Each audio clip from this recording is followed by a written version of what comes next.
Hi guys, hope you're well. A bit of a different video for me today, and it's inspired by an event I was invited to recently by the guys at Push PR, and it's with Haute Custom Beauty. They are a higher end, more luxurious beauty brand, and we had a breakfast with the creators of the products, the founders, and just the main men behind the company basically.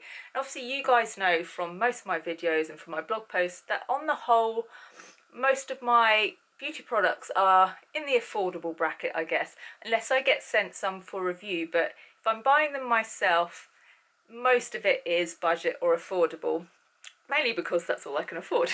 I guess the most expensive thing I use is my cleanser, which is about the £30 mark, but I make that last quite a long time. So I was really interested because I've always been intrigued about luxury beauty.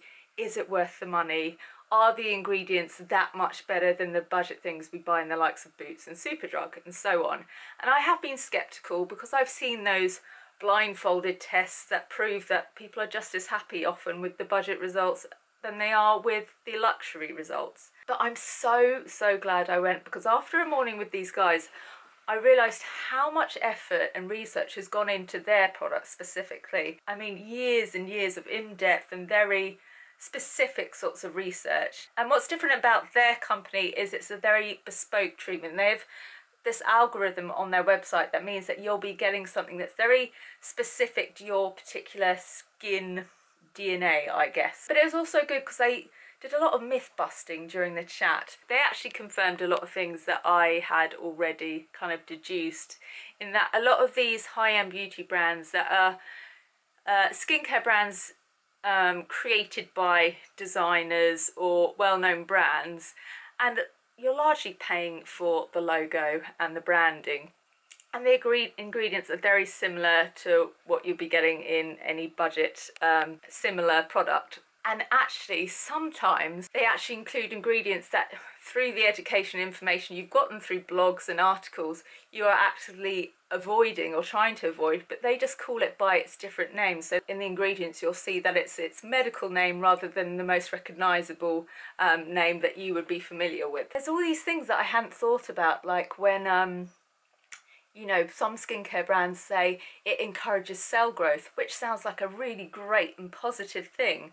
But that's assuming that the cells that they're growing are good and positive cells. What if that cell growth is encouraging the enhancement or increased or rapid growth of bad cells, cells that have been damaged, unhealthy cells, cancerous cells even? So it really got me thinking about, you know, taking a bit more care about the skincare I use, checking the ingredients, being a bit more vigilant. But anyway, after my time with these guys, I felt like if I was going to try some luxury skincare, I wanted to investigate using theirs, because by the end of it, I really trusted them. They knew their stuff. They were able to back up their claims. Plus, it's plant-based, which obviously for me is a huge bonus. So here's me trying out one of their sets that you can buy. Here's my honest overview of what it was like to use. And at the end, you'll see the results as well. I thought it'd just be fun to try something a bit different. Hope you enjoy.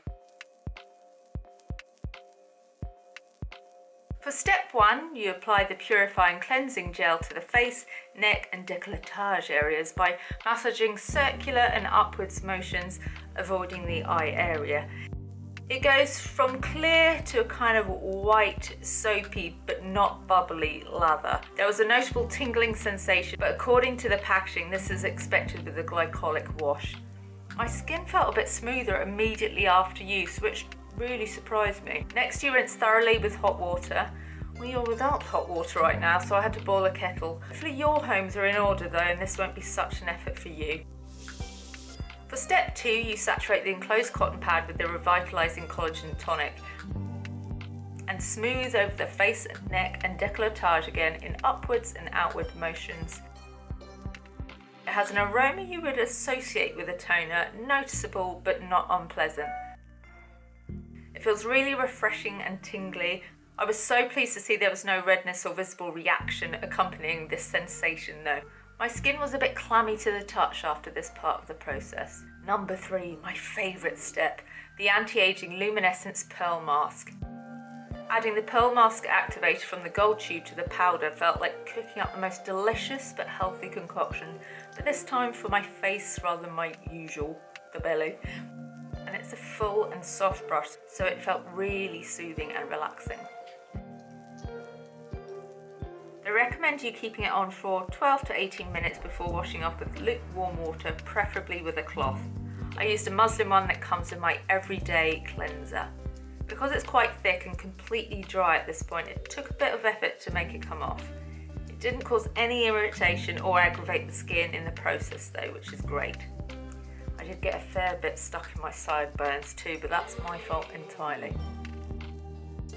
This felt like such a luxurious and indulgent part of the process. I loved it so much. At this point I was already thinking that I'd have to treat myself to one of their standalone masks.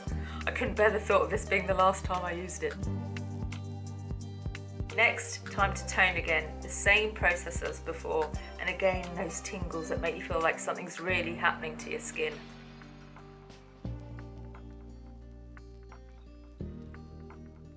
On to step 5 now. To open the cellular lifting elixir, you need to use an ampoule opener, if that's how you say it. I have to be open and admit that I had no idea how to do this, but a couple of YouTube tutorials later, I managed to break the glass and access the elixir. It sounds like something very magical and transformative, doesn't it? It has a slightly oily feel on the skin and you'll look a bit shiny afterwards. It has an aroma that is slightly medical but slightly fruity too, not at all unpleasant, fairly nice actually. You need a couple of minutes to let this one absorb.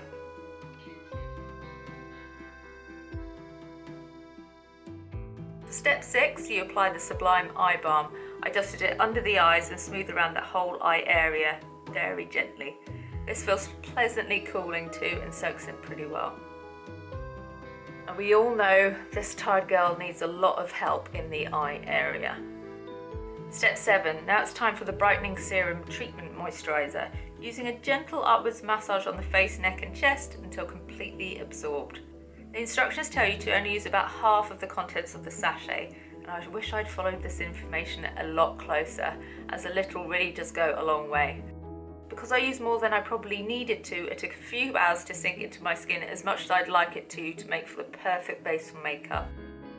Because I applied a little bit too much, it started to come off in those little flakes that excess cream tends to. So follow the instructions, people. They know what they're doing. Look how glowy I am. It's a miracle.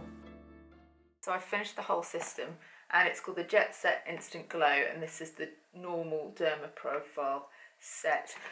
So what do we think? I definitely feel, this was without makeup by the way, obviously you can probably tell it, definitely look glowier. I think I look brighter.